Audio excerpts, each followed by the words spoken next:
যারা ছিলেন কেউ কি বলতে পারবেন কত নম্বর হাদিস আমরা শেষ করেছি?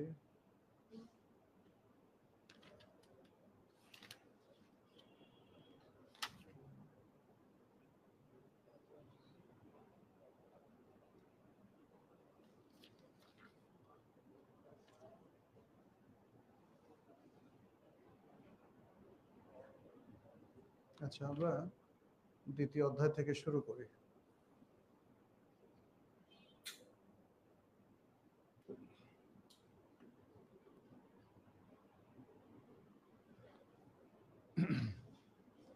আসসালামু আলাইকুম ওয়া রাহমাতুল্লাহি ওয়া বারাকাতুহু। আলহামদুলিল্লাহি রাব্বিল আলামিন ওয়াস সালাতু ওয়াস সালামু আলা নাবিয়িনা মুহাম্মাদ ওয়া আলা আলিহি ওয়া আসহাবিহি আজমাইন, আম্মা বা'দ। فيقول الإمام البخاري رحمه الله في صحيح البخاري: باب قول الله تبارك وتعالى: قل ادعوا الله أو ادعوا الرحمن أيما تدعوا فله الأسماء الحسنى। ইমাম বুখারী রাহিমাহুল্লাহ সহিহ বুখারীর কিতাবুত তাওহীদের দ্বিতীয় বাবের উদ্ধৃতি দিচ্ছেন। তিনি বলছেন, আল্লাহ তাবারাক ওয়া তাআলার বাণী, কুলিদুল্লাহ, তুমি বলে দাও, তোমরা আল্লাহ নামে ডাকো, আবিদুর রহমান, অথবা আর রহমানের নামে ডাকো, আইয়াম্মা তাদউ, যে নামেই তোমরা ডাকো, ফালাহুল আসমাউল হুসনা, তার রয়েছে সুন্দর সুন্দর নাম। তো তিনি আল্লাহর এই বাণী দিয়ে একটা শিরোনাম তিনি রচনা করেছেন। তার মানে হাদিসের আলোকে আল্লাহর নামগুলো নিয়ে তিনি এখানে আলোচনা পেশ করছেন। তিনি বলছেন, হাদ্দাথানা মুহাম্মদ ইবনে সালাম হাদ্দাথানা আবু মুআবিয়া আনিল আ'মাশ আন যায়েদ ইবনে ওয়াহাব ওয়া আবি যাবিয়ান আন জারীর ইবনে আব্দুল্লাহ قال قال رسول الله صلى الله عليه وسلم: لا يرحم الله من لا يرحم الناس لا يرحم الله من لا يرحم الناس। জারীর ইবনে আব্দুল্লাহ রাদিয়াল্লাহু তাআলা আনহু থেকে ইমাম বুখারী তার সনদে হাদিসটি বর্ণনা করেছেন। তিনি বলেন, কে বলেন? জারীর ইবনে আব্দুল্লাহ, একজন জলিলুল কদর সাহাবী, প্রখ্যাত সাহাবী, সিনিয়র সাহাবী। তিনি বলছেন, রাসূলুল্লাহ সাল্লাল্লাহু আলাইহি ওয়াসাল্লাম বলেছেন, লা ইয়ারহামুল্লাহু, আল্লাহ রহম করেন না, মান, ওই ব্যক্তিকে, যে লা ইয়ারহামুন নাস, মানুষকে যে রহম করে না। যে মানুষকে রহম করে না তাকে আল্লাহ রহম করেন না। তাহলে এই হাদিস থেকে আল্লাহর একটা সিফাত জানা গেল, সেটা কি? রহম করা। আর আল্লাহর এই রহম করার সিফাত থেকে তার কিন্তু দুটো নাম আছে, আর রহমান আর রাহিম। এরপরের হাদিস, তিনি উসামা বিন যায়েদ রাদিয়াল্লাহু তাআলা আনহু থেকে বর্ণনা করছেন। আন উসামা বিন যায়েদ রাদিয়াল্লাহু আনহু قال كنا عند النبي صلى الله عليه وسلم إذ جاءه رسول إحدى بناته يدعوه إلى ابنها في الموت। উসামা বিন যায়েদ রাদিয়াল্লাহু তাআলা আনহু বলছেন যে আমরা নবী সাল্লাল্লাহু আলাইহি ওয়াসাল্লামের কাছে ছিলাম, এমত অবস্থায় তার কোন এক কন্যার পক্ষ থেকে একজন বার্তাবাহক আসলেন। বার্তাবাহক এসে তার পুত্র মৃত্যু অবস্থায় আছে এই সংবাদ দিলেন। অর্থাৎ নবী সাল্লাল্লাহু আলাইহি সাল্লামের কন্যার পুত্র, সে এখন মৃত্যু সজ্জায় বা মারা গিয়েছে, মারা যাবে, এরকম একটা সংবাদ নিয়ে তিনি আসলেন যখন উসামা বিন যায়েদ রাদিয়াল্লাহু তাআলা নবী সাল্লাল্লাহু আলাইহি ওয়াসাল্লামের কাছে ছিলেন। ফাকাল নবী সাল্লাল্লাহু আলাইহি ওয়াসাল্লাম: ইরজি' ইলাইহা ফাআখবিরহা আন্না লিল্লাহি মা আখায ওয়া লাহু মা আ'তা, আন্না লিল্লাহি মা আখাযা ওয়া লাহু মা আ'তা। নবী সাল্লাল্লাহু আলাইহি ওয়াসাল্লাম তখন বললেন, তিনি উত্তেজিত হলেন না এবং আবেগপ্রবণও হলেন না। তিনি বললেন ধীরে সুস্থে যে তুমি আমার সেই কন্যার কাছে ফিরে যাও। বার্তাবাহককে বললেন যে সংবাদটা নিয়ে এসেছিল, এবং তাকে অবহিত করো যে আল্লাহর অধিকার রয়েছে কোনো কিছু নিয়ে যাওয়ার, এবং তার অধিকার রয়েছে কোনো কিছু দেওয়ার, দিয়ে নিয়ে যাওয়ার, আবার নেওয়ার পরে আবার দেওয়ার অধিকার তার আছে। অকুল্লু শাইইন ইনদাহু বিআজালি মুসাম্মা, সবকিছু আল্লাহর কাছে একটা সুনির্দিষ্ট সময়ের সাথে সম্পৃক্ত। ফামুরহা, অতএব তুমি তাকে অর্থাৎ আমার কন্যাকে নির্দেশ দাও, অর্থাৎ আমার পক্ষ থেকে নির্দেশ দাও, ফালতাসবির ওয়াল তাহতাসিব, সে যেন সবর করে এবং আল্লাহর কাছে সওয়াবের আশা করে। ইহতিসাব মানে কি? এখানে সওয়াবের আশা করা। আমাদের অনেকে ইহতিসাব মানে সব জায়গায় আত্মসমালোচনা করে, এটা ঠিক না, ভুল। অনেক জায়গাতে ইহতিসাব মানে কি? সওয়াবের আশা করা। আই ইয়াহতাসিবুল আজরা ইনদাল্লাহ, ইহতিসাব মানে হচ্ছে ইহতিসাবুল আজরি মিনাল্লাহ, আল্লাহর কাছ থেকে সওয়াবের আশা করা। তাহলে দুটো ভিন্ন জিনিস, নিজের আত্মসমালোচনা করা আর আরেকটা হচ্ছে আল্লাহর কাছে সওয়াবের আশা করা। আল্লাহর কাছে সওয়াবের আশা করাটা এটা ইখলাসের সাথে রিলেটেড। আপনি সওয়াব চাবেন কার কাছে? আল্লাহর কাছে, নাকি অন্যের কাছে? আল্লাহর কাছে। তাহলে এটা ইখলাসের সাথে রিলেটেড। আর আত্মসমালোচনা এটা ভিন্ন আরেকটি জিনিস। এখানে ইহতিসাবের অর্থ আত্মসমালোচনার সাথে লাগানো যাবে না, বরং আত্মসমালোচনার পক্ষে আয়াতও আছে, আবার হাদিসও আছে। ওয়াল তানজুর নাফসুম মা কদ্দামাত লিগাদ, আগামীকাল মানুষ কি করবে এটা নিয়ে সে ভাববে। আগামীকালের জন্য মানুষ কি করলো এটা নিয়ে সে ভাববে। আগামীকাল মানে কি? আখিরাত। মৃত্যু পরবর্তী জীবনের জন্য সে কি করলো এটা নিয়ে সে ভাববে, অবজার্ভ করবে, এটাকে। এটাই হলো আত্মসমালোচনা। আর ওমর ইবনে খাত্তাব রাদিয়াল্লাহু তাআলা আনহু তিনি বলেছিলেন, হাসিবু ক্বাবলা আন তুহাসাবু, তোমাদের হিসাব আল্লাহ নেওয়ার আগে তোমরা নিজের হিসাব নিজে নাও। এটা হলো আত্মসমর্পণ। আমি নিজের হিসাব নিলাম, এটা হলো আত্মসমর্পণ। কিন্তু ইহতিসাব মানে আত্মসমালোচনা নয়। ইহতিসাব মানে কি? সওয়াবের আশায় কাজ করা, সওয়াবের আশায় আমল করা। এরকম আরো হাদিসের মধ্যে এসেছে, মান সামা রমাদানা ঈমানাও ওয়া ইহতিসাবান গুফিরা লাহু মা তাকাদ্দামা মিন যানবি, যে সিয়াম পালন করলো রমাদান মাসের, কি জন্য? ঈমানান, ঈমানের সাথে, ওয়া ইহতিসাবান, এবং সওয়াবের আশা করে। ঈমানের সাথে এবং সওয়াবের আশা করে। ঈমান দিয়ে তো ঈমান বোঝাচ্ছে, আর ইহতিসাব দিয়ে ইখলাস বোঝাচ্ছে। ঈমান এবং ইখলাস সহকারে যে রমাদানের সিয়াম পালন করলো, তার পূর্বের সকল পাপকে ক্ষমা করে দেওয়া হবে। আমরা কোন কোন বইতে দেখেছি এখানেও যে ঈমানের সাথে এবং আত্মসমালোচনা সহকারে সিয়াম রাখলো। যারা তর্জমা করেছেন তারা আরবি বুঝেন না। এখানে ইহতিসাবের অর্থ মোটেই আত্মসমালোচনা নয়। আত্মসমালোচনা তো অন্য হাদিস, অন্য আয়াত দ্বারা সাব্যস্ত হয়েছে, সেটাকে আমরা অস্বীকার করছি না, কিন্তু প্রসঙ্গটা বুঝতে হবে। কোরআন কোন প্রসঙ্গ নিয়ে কথা বলছে আপনি অন্য প্রসঙ্গে লাগাই দিলেন। আপনি দেখবেন যে যারা মিলাদ সাব্যস্ত করতে চায় তারা একটা আয়াত দিয়ে দলিল দেয়, অবিযালিকা ফালিয়াফরাহু, খুশির কথা বলছে, খুশি হইতে বলছে।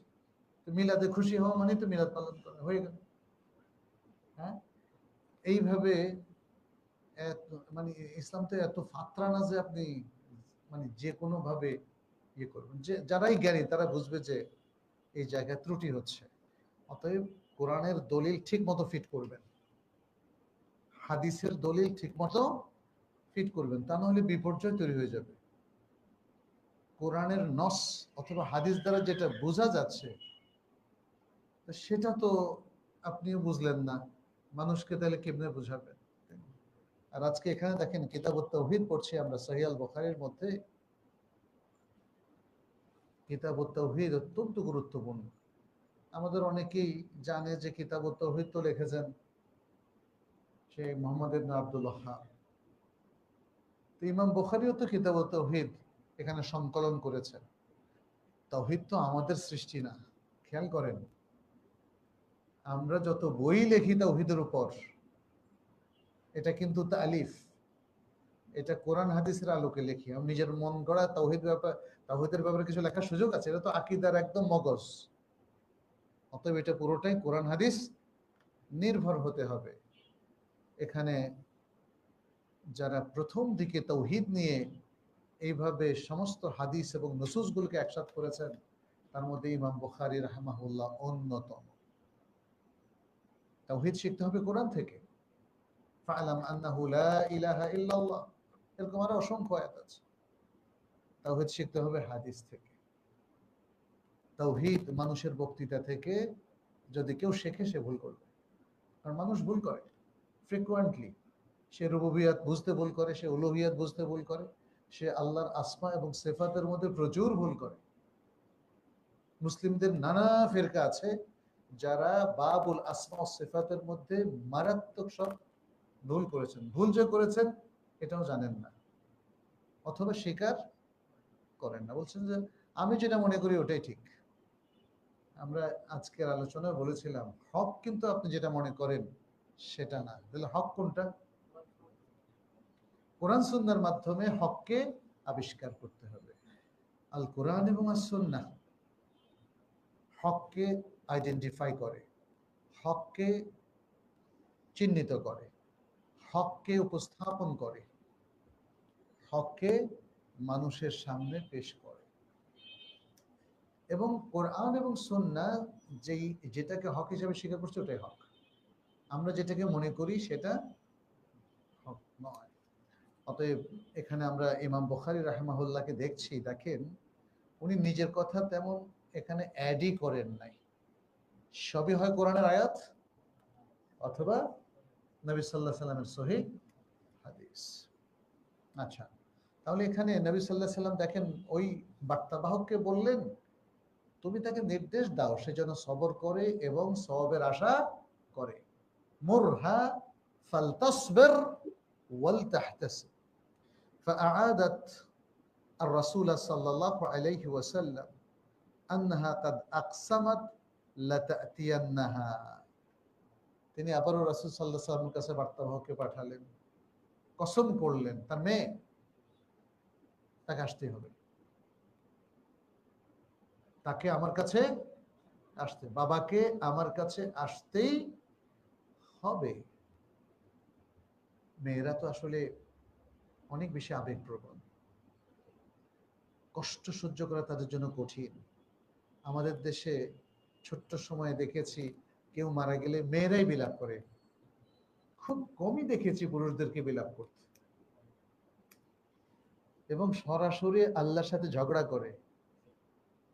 অনেক মহিলাকে আমি গ্রামে দেখেছি আমার নানার বাড়িতে, আল্লাহকে বলতেছে আল্লাহ তুই আর কাউকে দেখলি না, ইন্না লিল্লাহি ওয়া ইন্না ইলাইহি রাজিউন। আরো ভয়ঙ্কর সব কথাবার্তা। হয়তো তারা এডুকেটেড না, বুঝতে পারে না, কিন্তু সবচেয়ে বড় কথা হচ্ছে পুরুষদেরকে এরকম দেখি নাই যতটা মেয়েদেরকে দেখেছি। চিৎকার করে করে বুক থাপড়ায়, মানে সে বেচাইন হয়ে যায়। নবী সাল্লাল্লাহু আলাইহি ওয়াসাল্লামের ফ্যামিলি তো ইলমি ফ্যামিলি ছিল, নবুয়তের ফ্যামিলি। এখানে সেরকম কিছু না, কিন্তু তারপরেও আবেগের একটু প্রতিফলন এখানে আমরা দেখছি। মহিলা তার সন্তানকে সে হারিয়েছে, এবং সেই সন্তান যদি হয় ছেলে, মেয়েদের কষ্ট কিন্তু বেশি হয়। মেয়েরা জন্মগতভাবেই তার ছেলে সন্তানকে বেশি ভালোবাসে।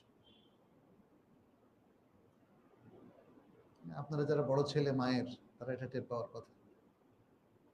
যাই হোক, এই কন্যা নবী সাল্লাল্লাহু আলাইহি সাল্লামকে মানে আবারও পাঠালেন, বার্তাবাহককে বললেন বার্তাবাহক যেন গিয়ে বলে আন্নাহা আকসামাত, তিনি কসম করেছেন লাতাতিয়ান্নাহা, তাকে অবশ্যই নিয়ে আসতে হবে।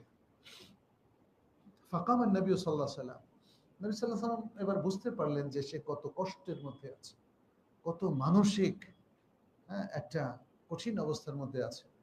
তখন নবী সাল্লাল্লাহু আলাইহি ওয়াসাল্লাম দাঁড়ালেন। ওয়াকামা মাআহু সাআদ ইবনে উবাদা ও মুআদ ইবনে জাবাল, নবী সাল্লাল্লাহু আলাইহি ওয়াসাল্লামের সাথে যাওয়ার জন্য উদ্যত হলেন আরো দুজন সাহাবী, একজন হলেন সাআদ ইবনে উবাদা আর একজন হলেন মুআদ ইবনে জাবাল, দুজন সাহাবী। ফাদুফিআ আস-সাবিয়্যু ইলাইহি, তখন নবী সাল্লাল্লাহু আলাইহি ওয়াসাল্লামের কাছে সেই ছোট্ট শিশুটা যে মারা গিয়েছিল তাকে পেশ করা হলো।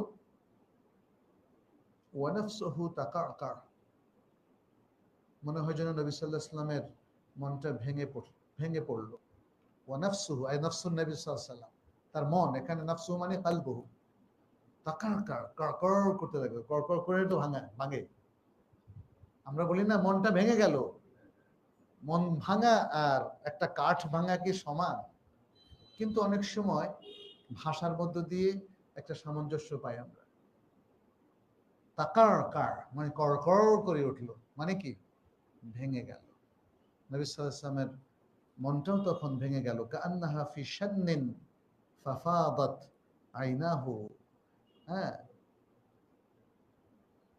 ও আচ্ছা আচ্ছা, এখানে এখানে নবী সাল্লাল্লাহু আলাইহি ওয়াসাল্লামের কথা বলা হয়নি, নবী সাল্লাল্লাহু আলাইহি ওয়াসাল্লামের কথা একটু পরে বলা হচ্ছে।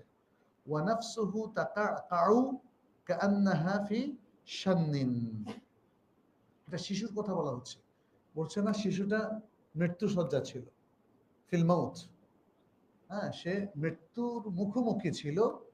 তখন সেটা বলা হচ্ছে মনে হয় যেন সে এখনই মারা যাবে, দুর্বল হয়ে আসছিল, যেন একটা মশকের মধ্যে সে আছে, হ্যাঁ, কঠিন একটা অবস্থার মধ্যে সে আছে।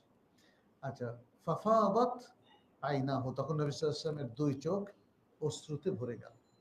ফাফাদাত আইনাহু, নবী সাল্লাল্লাহু আলাইহি ওয়াসাল্লামের দুই চোখ অশ্রুতে ভরে গেল। ফাকালা লাহু সাআদ, তখন সাআদ ইবনে উবাদা তার সাথে ছিলেন, তিনি নবী সাল্লাল্লাহু আলাইহি ওয়াসাল্লামকে বললেন, ইয়া রাসূলুল্লাহ মা হাদা, এটা কি, আপনার চোখের কোন কেন, কাঁদছেন কেন আপনি? ক্বালা হাদিহি রাহমাতুন জাআলাহা আল্লাহু ফি কুলুবি ইবাদিহি, এটা হলো সেই দয়া, সেই ভালোবাসা যেটা আল্লাহ তাআলা তার বান্দাদের মনে রেখে দিয়েছেন। ওয়া ইন্নামা ইয়ারহামুল্লাহু মিন ইবাদিহি আর-রুহামা, আল্লাহর বান্দাদের থেকে আল্লাহ তাদেরকে রহম করেন যাদের দিলে রহমত আছে।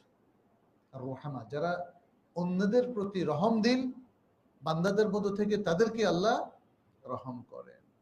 তাহলে এটার দ্বারা কি সাব্যস্ত হলো? আল্লাহর রহমত, এই সিফাতটা সাব্যস্ত হলো। আল্লাহর রহমতটা যদি আমরা আর রাহিম আর রহমান বলি, তাহলে তার এসেম এবং সিফাত দুটোই হলো। আর যদি বলি ইয়ারহামুল্লাহ, হাদিসের মধ্যে এটা কে বলেছেন? নবী সাল্লাল্লাহু আলাইহি ওয়াসাল্লাম। ওয়া ইন্নামা ইয়ারহামুল্লাহু মিন ইবাদিহির রুহামা, ইয়ারহামু এটা হলো সিফাত ফি'লিয়া, সিফাত ফি'লিয়া। অনেকে এগুলো বুঝে না যে সিফাত জাতিয়া কি, আবার সিফাত ফি'লিয়াটা কি। আল্লাহ তাআলার সেই সমস্ত সিফাত যেগুলো তিনি করেন, কার্যে পরিণত করেন, এইভাবে যে সিফাতগুলো উদ্ধৃতি দেওয়া হয় এগুলো হলো সিফাত ফি'লিয়া। যেমন ইয়াখলুকু মা ইয়াশা, আল্লাহ যা ইচ্ছা সৃষ্টি করেন, এটা সিফাত ফি'লিয়া। আল খালিকু, সৃষ্টিকর্তা, এটা সিফাত ফি'লিয়া না। ইয়ারহামু সিফাত ফি'লিয়া, আর রহিম সিফাত ফি'লিয়া না। সিফাত জাতিয়া কোনগুলো? যেগুলো আল্লাহ সম্পর্কে খবর দেয়, তার জাত সম্পর্কে খবর দেয়। আর জাতিয়া আল ইখবারিয়া অথবা আল খাবারিয়া, যেমন আল্লাহর হাত আছে, আল্লাহর চোখ আছে, আল্লাহর উসবু বা আঙ্গুল আছে। আমি দেখালাম উসবু শব্দটা বোঝানোর জন্য, আল্লাহর আঙ্গুলের শেপ বোঝানোর জন্য না। কিছু লোকজন আবার বলে বসে যে আপনি যে দেখাইলেন এটা কি আল্লাহর আঙ্গুল দেখাইলেন? হ্যাঁ, এটা অটোমেটিক চলে আসে আমাদের। উসবু কথাটা যখন বললাম তখন সবাই হয়তো ভাবে যে উসবু মানে কি, অন্য কিছু নাকি। এটা দেখে আমরা বুঝালাম যে না, আঙ্গুল। কিন্তু আল্লাহর আঙ্গুল কি বান্দার আঙ্গুলের মতো? আল্লাহর হাত কি বান্দার হাতের মতো? না, অবশ্যই না। কারণ এইভাবে যে হাদিসগুলো, এই জন্য আমাদের ভালো করে পড়া দরকার। এখানে কিছু আছে আল্লাহর সিফাত দাতিয়া, আল্লাহর একটা দাঁত আছে। আল্লাহর দাঁত সাব্যস্ত করা মানে দেহবাদী হওয়া না। দেখেন, মানুষ কিন্তু ভুল করে। মানুষ একজন আরেকজনকে আক্রমণ করার জন্য কিভাবে আক্রমণ করে? বলে যে দেহবাদী। কারণ আল্লাহর হাত সাব্যস্ত করেছি, আল্লাহর আইন বা চোখ সাব্যস্ত করেছি, আল্লাহর আঙ্গুল মানে আমাদের আঙ্গুল যেমন, আল্লাহর আঙ্গুল তেমন নয়। বাট আঙ্গুল কথাটা তো যার জন্য যেভাবে প্রযোজ্য সেটাই হবে। যেটা আল্লাহর সাথে প্রযোজ্য সেরকম আঙ্গুল আল্লাহ বলেছেন। অথবা আঙ্গুল বললে আমার আঙ্গুলের মতো বুঝাবে কেন? আবার দেখেন, অন্য প্রাণীর আঙ্গুল আমাদের আঙ্গুলকে সমান? ইভেন তার আঙ্গুলও তো আমাদের মতো না।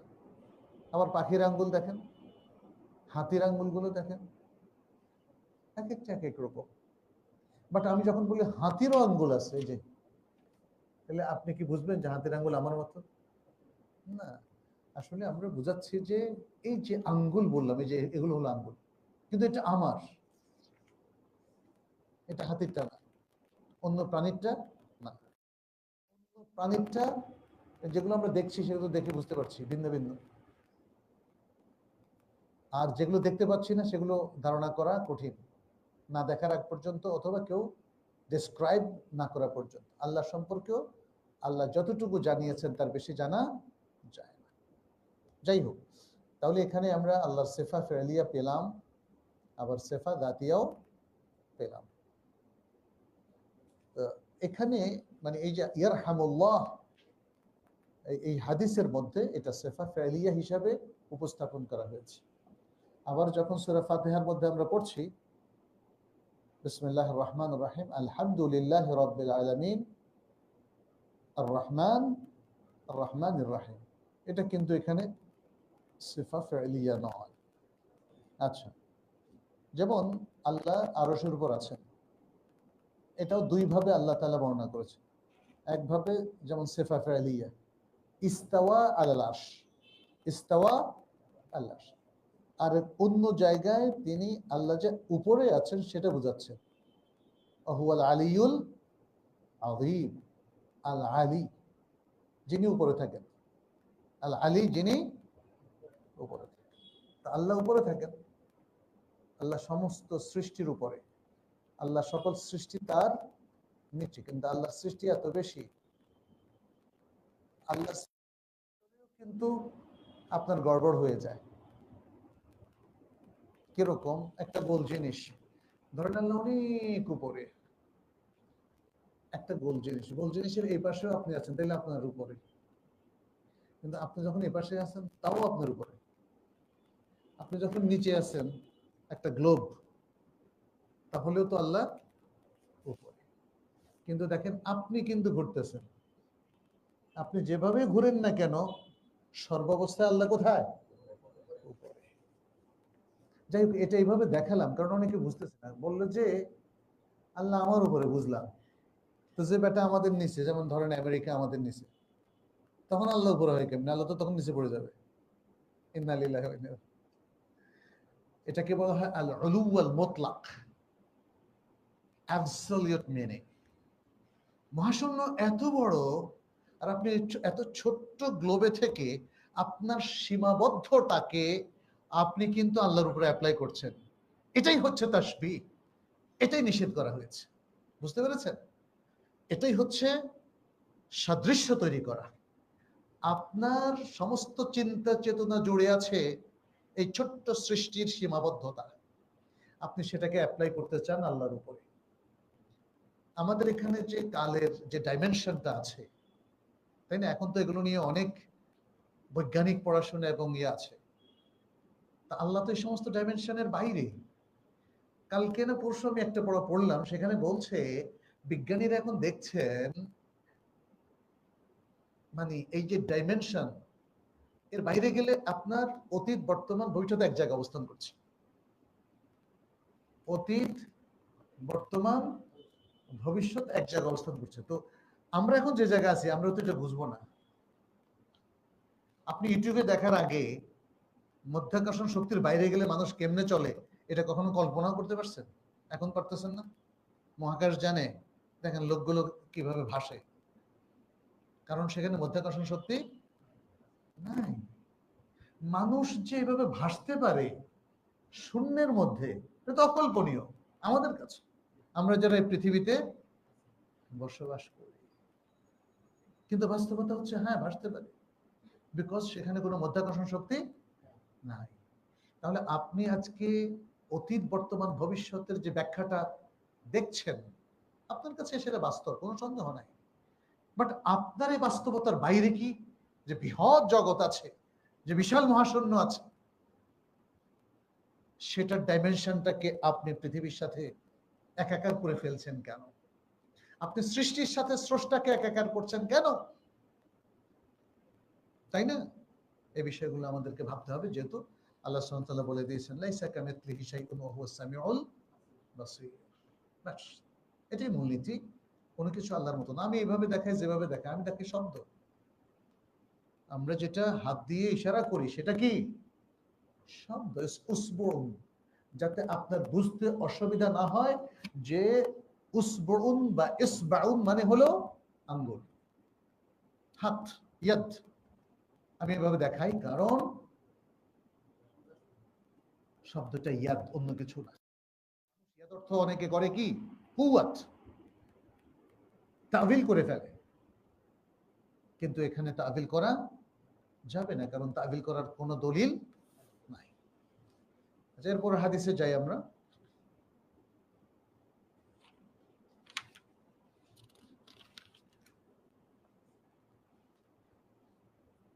আচ্ছা, এখানে عن سعيد بن جبير عن أبي عبد الرحمن السلمي عن أبي موسى الأشعري رضي الله تعالى عنه قال قال النبي صلى الله عليه وسلم ما أحد أصبر على أذى سمعه من الله يدعون له الولد ثم يعافيهم ويرزقهم। আবু মুসা আশআরী রাদিয়াল্লাহু তাআলা আনহু থেকে বর্ণিত, তিনি বলেন নবী সাল্লাল্লাহু আলাইহি ওয়াসাল্লাম বলেছেন এমন কেউই নেই যে দুঃখ কষ্টদায়ক কিছু শোনার পর সে ব্যাপারে আল্লাহর চাইতে বেশি সবর করতে পারে। তাহলে সবচেয়ে বেশি সবর কে করেন?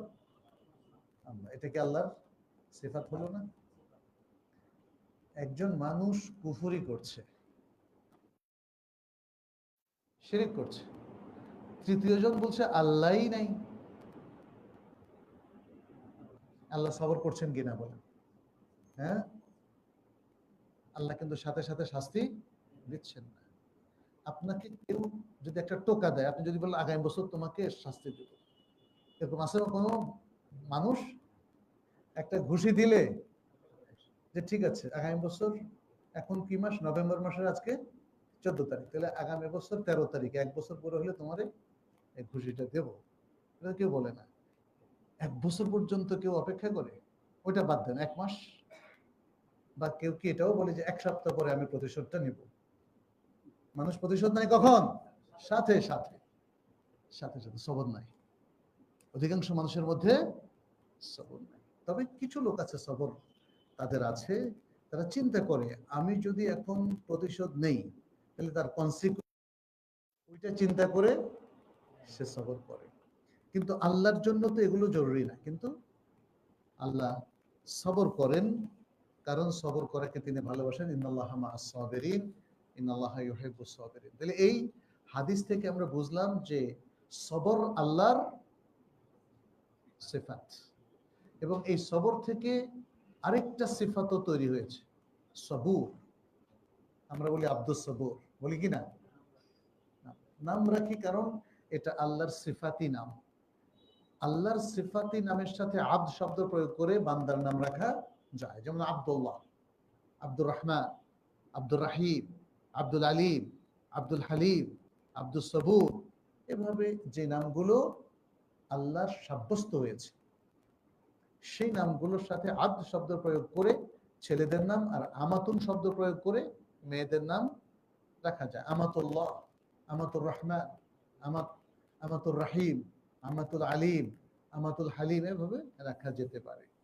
যাই হোক, এই হাদিসটিতেও আমরা দেখি আল্লাহর একটা সিফাত নবী সাল্লাল্লাহু আলাইহি সাল্লাম সাব্যস্ত করলেন যখন তিনি বললেন, মা আহাদুন আসবারু আলা আদান সামিআহু মিনাল্লাহ সামিআহ, মানে কোন কষ্টদায়ক জিনিস শেষ,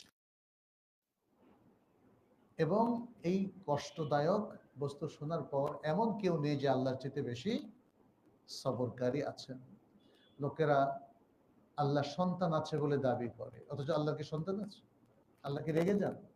আল্লাহ কি বলে, নাই বেটা, আমার কোনো সন্তান নাই, আর তুই বলছিস সন্তান, এখনই তোকে শাস্তি দিয়ে দেব?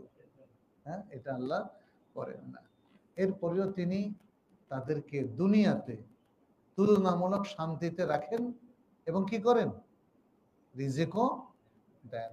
সে কথা শেষে বলছেন, ইয়াদউনা লাহুল ওয়ালাদ, লোকেরা দাবি করে যে আল্লাহর ওয়ালাদ আছে, তুম্মা ইউআফিহিম, আল্লাহ তাদেরকে মাফ করে দেন।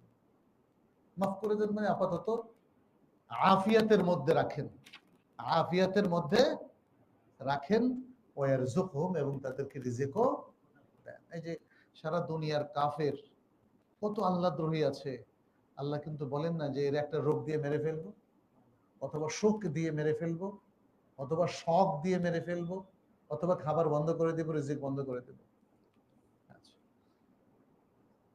এরপরে তৃতীয় বাবে তিনি বলছেন, বাবু কাউলিল্লাহি তাআলা, না এটা দ্বিতীয় বাবটা ছিল, এটা সরি, এর আগে একটা বাব, বাবু কাউলিল্লাহি তাআলা ইন্নাল্লাহা হুয়া রাজ্জাকুল যুল কুওয়াতিল মাতিন। চতুর্থ বাব, বাবু কাউলিল্লাহি তাআলা আলিমুল গায়বি ফালা ইউযহিরু আলা গায়বিহি আহাদা। এখানেও একটা আয়াতকে বাবের শিরোনাম বানিয়েছেন, পরিচ্ছেদের শিরোনাম। কি পরিচ্ছেদ? আল্লাহ সুবহানাহু ওয়া তাআলার বাণী, তিনি বলেছেন কি, আলিমুল গায়ব, আল্লাহ অদৃশ্য জগতের জ্ঞানী। ফালা ইউযহিরু আলা গায়বিহি আহাদা, তিনি তার অদৃশ্যের জ্ঞান কারো কাছে প্রকাশ করেন না। তিনি তার অদৃশ্য জ্ঞান কারো কাছে প্রকাশ করেন না।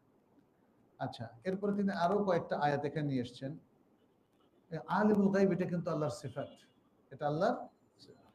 ইন্নাল্লাহা ইনদাহু ইলমুস সাআহ, এটা যে আল্লাহর সিফাত। আরেকটা আয়াত নিয়ে এসেছেন, আল্লাহর কাছে আছে কিয়ামতের জ্ঞান। আনজালাহু বিইলমিহি, আল্লাহ সুবহানাহু ওয়া তাআলা কোরআনকে নাযিল করেছেন তার ইলম সহকারে, তার জ্ঞান সহকারে। তাহলে আল্লাহর জন্য ইলমকে তিনি নানাভাবে সাব্যস্ত করেছেন। ইলম কিন্তু একটা সিফাত, আপনার জ্ঞানী হওয়া অথবা অজ্ঞ হওয়া, এটা একটা সিফাত। ওয়ামা তাহমিলু মিন উনসা ওয়ালা তাদাউ ইল্লা বিইলমিহি, বলছেন নারী যা কিছু তার গর্ভে ধারণ করে এবং গর্ভ থেকে খালাস করে, আল্লাহর ইলমেই সেটা করে, আল্লাহর জ্ঞান অনুযায়ী সে তা করে। কখন সে কনসিভ করবে, কখন সে তাকে প্রসব করবে, এটা কে জানেন? আল্লাহ জানেন। ইলাইহি ইউরাদ্দু ইলমুস সাআহ, তার কাছেই ফিরে আসে কিয়ামতের জ্ঞান। কিয়ামত কবে হবে কে জানেন? আর কেউ জানে? ক্বালা ইয়াহইয়া আয-যাহিরু আলা কুল্লি শাইইন ইলমান ওয়াল বাতিনু আলা কুল্লি শাইইন ইলমান। যাহির, এখানে আল্লাহ যে বলছেন ফালা ইউযহিরু আলা গায়বি, যাহিরটা কি? যাহির হচ্ছে সবকিছুর উপরে, যাহির যেটা সবকিছুর উপর প্রকাশমান। যাহির মানে যেটা প্রকাশমান, দেখা যায়, যাহির। আমরা বললাম যাহির আর বাতিন, বাতিনটা হলো গোপন, আর যাহিরটা হলো প্রকাশ্য বা প্রকাশমান, সবকিছুর উপর যেটা প্রকাশমান। ওয়াল বাতিনু আলা কুল্লি শাইইন ইলমা, তাইলে এখানে যে আলিমুল গায়বে বলেছে, এটার একটা ব্যাখ্যা আবু আব্দুল্লাহ তিনি ইয়াহইয়া নামক আরেকজন প্রখ্যাত আলেম থেকে বর্ণনা করে বলেন, তাইলে আলিমুল গায়ব আই আয-যাহিরু আলা কুল্লি শাইইন ইলমান, ইলমের দিক থেকে আল্লাহর কাছে সব জিনিসই প্রকাশ্য, প্রকাশমান। ওয়াল বাতিনু আলা কুল্লি শাইইন ইলমান, এবং এমনকি যত গোপন জিনিস আছে সেটাও তিনি জানেন। তাহলে প্রকাশ্য অপ্রকাশ্য সবকিছুর তিনি আলেম, সবকিছুর তিনি আলেম। আচ্ছা, এখানে যে হাদিসটা ইমাম বুখারী নিয়ে এসেছেন عن ابن عمر رضي الله عنهما عن النبي صلى الله عليه وسلم قال مفاتيح الغيب خمس لا يعلمها إلا الله لا يعلم ما تغيض الأرحام إلا الله ولا يعلم ما في غد إلا الله ولا يعلم متى يأتي المطر أحد إلا الله ولا تدري نفس بأي أرض تموت إلا الله ولا يعلم متى تقوم الساعة إلا الله আল্লাহর ইলম এর পরিধি কি বিশাল, এই হাদিসে সেটাই তিনি বলেছেন। নবী সাল্লাল্লাহু আলাইহি সাল্লাম আব্দুল্লাহ ইবনে ওমর রাদিয়াল্লাহু তাআলা আনহুমা থেকে বর্ণিত, নবী সাল্লাল্লাহু আলাইহি সাল্লাম বলেন, গায়েবের চাবি পাঁচটা। কয়টা? পাঁচটা। একটা হচ্ছে গায়েবের চাবি, মানে কি, গায়েবের চাবিকাঠি, মূল গায়েব যেগুলো, চাবিকাঠি বলতে মৌলিক জিনিস বোঝায়। একটা হলো পাঁচটা, লা ইয়ালামুহা ইল্লাল্লাহ, আল্লাহ ছাড়া আর কেউ এগুলো জানে না। চাবিগুলো কোথায়, তা আল্লাহ ছাড়া কেউ জানে না। লা ইয়ালামু মা তাগীদুল আরহাম, মায়ের পেটে কি লুকিয়ে আছে এটা আল্লাহ ছাড়া আর কেউ জানেন না, ইল্লাল্লাহ। ওয়ালা ইয়ালামু মা ফি গাদিন ইল্লাল্লাহ, আগামীকাল কি ঘটবে তাও আল্লাহ ছাড়া আর কেউ জানে না। তাই দুটো গেল না। ওয়ালা ইয়ালামু মাতা ইয়াতিল মাতারু আহাদুন ইল্লাল্লাহ, বৃষ্টি কখন আসবে আল্লাহ ছাড়া কেউ জানে না। তিনটা। আচ্ছা, ওয়ালা তাদরি নাফসুন বিআইয়ি আরদিন তামুত, কোন ব্যক্তি বা প্রাণ কোন জমিনে মারা যাবে এটা আল্লাহ ছাড়া কেউ জানে না। ওয়ালা ইয়ালামু মাতা তাকুমুস সাআতু ইল্লাল্লাহ, আর কিয়ামত কখন ঘটবে এটা আল্লাহ ছাড়া কেউ জানে না। এরপর হাদিস আন আয়েশা রাদিয়াল্লাহু আনহা قالت من حدثك أن محمدا رأى ربه فقد كذب وهو يقول لا تدركه الأبصار ومن حدثك أنه يعلم الغيب فقد كذب وهو يقول لا يعلم الغيب إلا الله। আয়েশা রাদিয়াল্লাহু তাআলা আনহা থেকে বর্ণিত, তিনি বলেন, যে ব্যক্তি তোমাকে বলে যে মুহাম্মদ সাল্লাল্লাহু আলাইহি সাল্লাম সে রবকে দেখেছেন, সে মিথ্যা বলল। কেন না আল্লাহ বলছেন চক্ষু তাকে দেখতে পায় না, আর দুনিয়ার চক্ষু তাকে দেখতে পায় না, অতএব এটা কেউ দেখবে না, স্বয়ং নবী সাল্লাল্লাহু আলাইহি সাল্লামও না। আর যে ব্যক্তি তোমাকে বলে মুহাম্মদ সাল্লাল্লাহু আলাইহি সাল্লাম গায়েব জানেন, সেও মিথ্যা বলল। যে ব্যক্তি তোমাকে বলল মুহাম্মদ সাল্লাল্লাহু আলাইহি সাল্লাম গায়েব জানেন, সেও মিথ্যা বলল। কেননা আল্লাহ সুবহানাহু ওয়া তাআলা বলেন গায়েব জানেন একমাত্র আল্লাহ, লা ইয়ালামুল গায়বা ইল্লাল্লাহ, গায়েব জানেন একমাত্র আল্লাহ। অথবা এটাকে এইভাবে বলতে পারি, আল্লাহ ছাড়া কেউ গায়েব জানেন না। আমরা আজকে ৭৩৮০ নম্বর হাদিস পড়লাম। টোটাল কয়টা হাদিস? ১ ২ ৩ ৪ পাঁচটা হাদিস আমরা পড়লাম।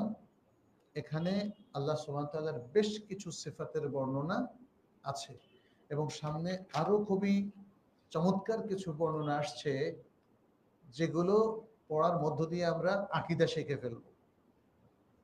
কারণ এগুলো তাওহীদ নিয়ে কথা বলছে। তাওহীদ নিয়ে কথা বলা মানেই হচ্ছে আল্লাহর দাত নিয়ে কথা বলা, আল্লাহর রুবুবিয়ত নিয়ে কথা বলা, আল্লাহর উলুহিয়ত নিয়ে কথা বলা এবং আল্লাহর আসমা এবং সিফাত নিয়ে কথা বলা। এটাই হচ্ছে তাওহীদ। অতএব আমরা এই হাদিসগুলোতে আল্লাহর একত্ববাদ এবং তার আসমা সিফাত সম্পর্কে আরো বেশ কিছু নলেজ আমরা এখানে পেলাম। আল্লাহ যেন আমাদেরকে এগুলোর মাধ্যমে উপকৃত করেন। আল্লাহর কাছে কেমন বাক্যে সে দোয়া করছি। আপনাদের কোনো প্রশ্ন আছে কিনা? আজকে আমরা একটু দ্রুত শেষ করব।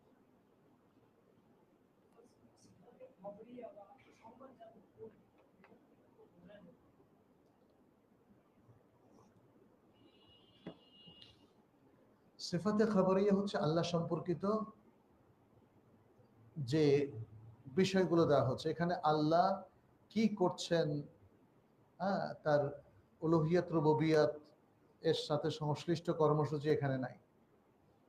এখানে আছে আল্লাহর স্রেফ কিছু দাঁতের বর্ণনা।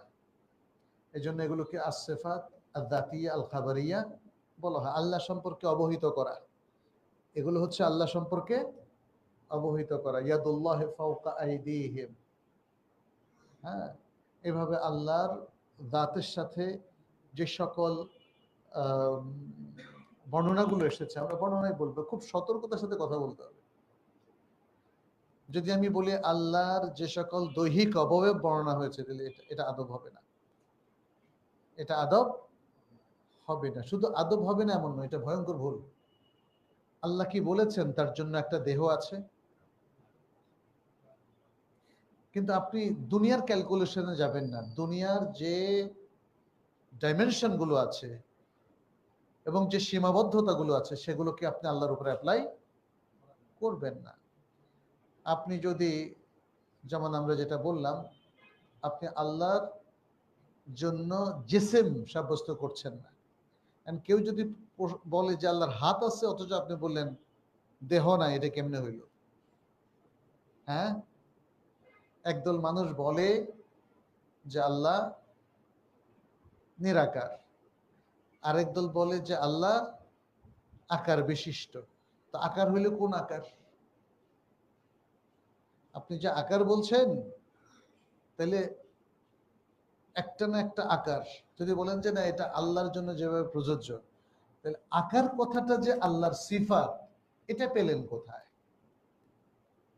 তাই না? আমরা আল্লাহর অনেক সিফাত পেয়েছি, কিন্তু শেকলুন, আশকালুন, এই সিফাত কি পেয়েছি?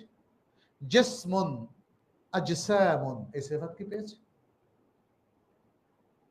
আমাদের অনেক অঙ্গ প্রত্যঙ্গ আছে যেটা আল্লাহর ব্যাপারেও আল্লাহ সংবাদ দিয়েছেন আছে, যেমন আমাদের হাত, আঙ্গুল, পা, তাই না?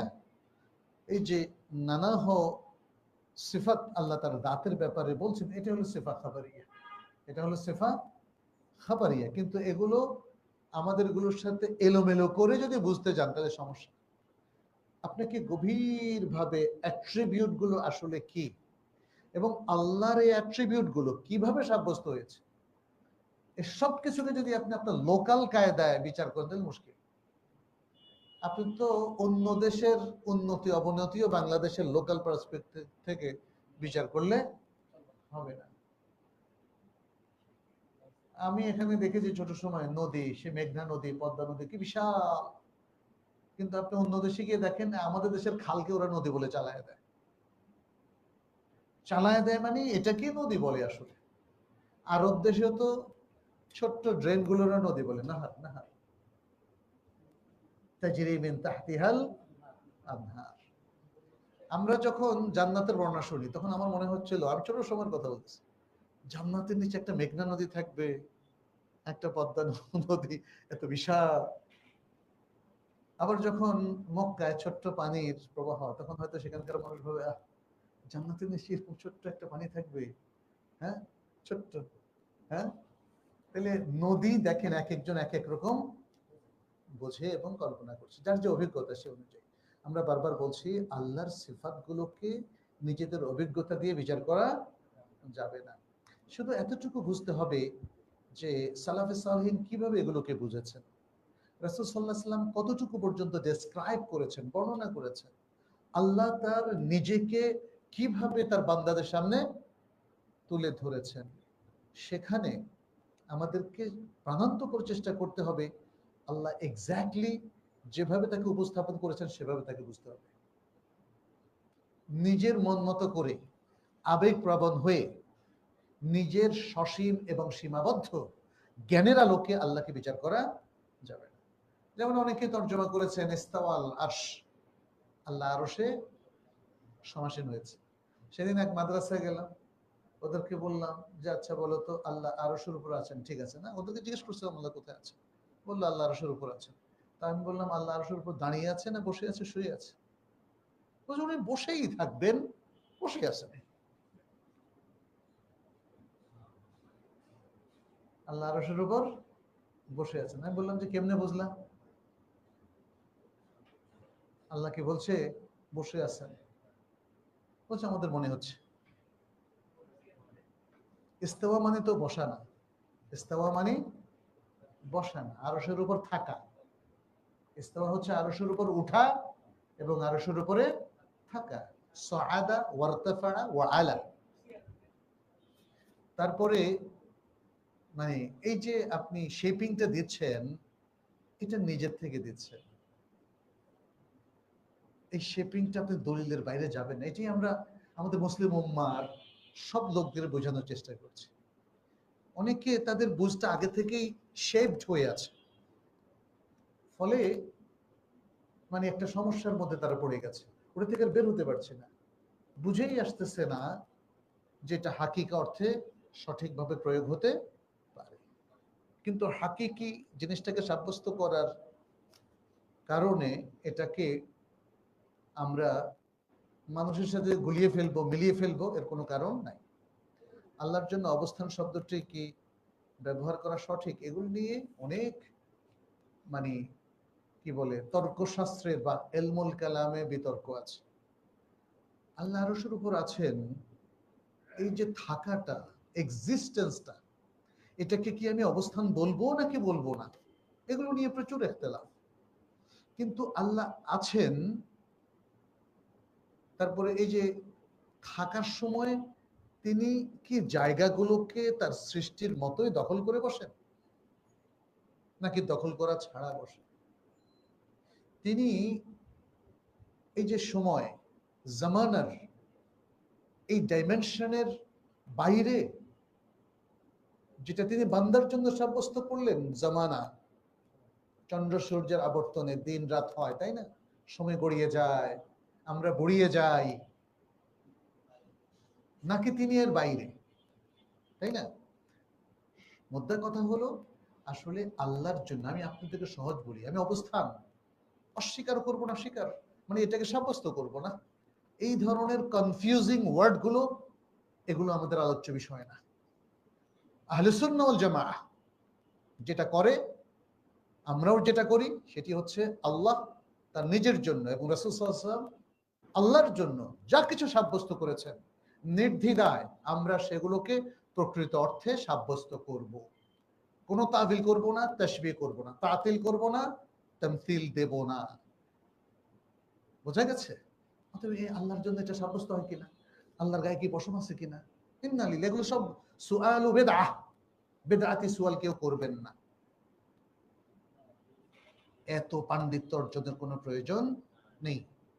পাণ্ডিত্য যদি অর্জন করতে চান, তাহলে সালাফের যে এলেম আছে সেই এলেমটাকে অর্জন করুন, তাহলেই আপনার পাণ্ডিত্যে আর কোনো ত্রুটি থাকবে না। জ্ঞান সেটাই, এক্স্যাক্টলি আল্লাহ এবং তার রাসূল সাল্লাল্লাহু আলাইহি ওয়াসাল্লাম যেটা বলেছেন, এর বাইরে আর কোনো জ্ঞান নাই। আচ্ছা, আমার স্মৃতিশক্তি এবং বোধ শক্তি ঠিকই আছে, কিন্তু আমার মনে হচ্ছে আমি তেমন কিছুই বুঝি না, একটি বিষয় দেখলে মনে থাকে না, এসব চিন্তা দূর করতে চাচ্ছি কিন্তু এখনো দূর হচ্ছে না। আপনি চিকিৎসকের শরণাপন্ন হতে পারেন, এবং হয়তো আমাদের এখানে ইমাম সাহেব আছে, তার সাথেও বসতে পারেন। ইমাম শাফিঈ, তার কিছু মনে থাকে না, এটা যখন ওয়াকিলকে বলেছিলেন, ওকে বলেছিলেন তুমি পাপ অথবা পাপ ধরনের সকল কার্যক্রম বন্ধ রাখো। তাহলে আমাদেরকে সতর্ক হতে হবে। নিশ্চয়ই আমাদের দৈনিক কাজকর্মে এমন কিছু আছে যেটা আমাদের মনোযোগ নষ্ট করে, আমাদেরকে খারাপ কাজে আসক্ত করে। আমাদের ওই সমস্ত জায়গা থেকে উঠে আসতে পারলে আমরা ইনশাল্লাহ আল্লাহর রহমত বরকত বেশি পাবো, তাই না? এগুলো কিন্তু খুবই লজিক্যাল, এবং আপনার কনসেন্ট্রেশন 10 দিকে চলে গেলে আপনার জিনিস মনে থাকবে কম। আপনার যদি কনসার্ন কমে যায়, একটাই থাকে, পড়ালেখা আর ঘুম আর খাওয়া আর একটু খেলাধুলা, তাহলে আপনার স্মৃতিশক্তি অন্তত 100 গুণ অটোমেটিক বেড়ে যাবে, এটা স্বাভাবিক। অতএব এগুলো আমাদের খেয়াল রাখতে হবে। আর তারপরেও অনেকের এখন নানা ধরনের রোগ দেখা দিচ্ছে, ভেজাল খাই, ভেজাল শহরে, আবহাওয়া নষ্ট, সবকিছু নষ্ট, এর মধ্যে দিয়ে বেঁচে আছি, এটাই তো মানে বুঝতে কষ্ট যে কেমনে বেঁচে আছি, নাকি? আলহামদুলিল্লাহ, এটা আল্লাহ তাআলা আমাদেরকে এই তৌফিক দিয়েছেন। আমি আজকে শেষ করছি, কারণ আমার একটা মিটিং আছে অনলাইন, অলরেডি শুরু হয়ে গেছে। আজকে আর কোনো প্রশ্ন নিচ্ছি না, আজকে এখানে শেষ করি। হাদা ওয়াসাল্লাল্লাহু ওয়াসাল্লাম আলা নবিয়িনা মুহাম্মদ ওয়া আলা আলিহি ওয়া আসহাবিহি আজমাইন। আসসালামু আলাইকুম ওয়া রাহমাতুল্লাহি ওয়া বারাকাতুহু।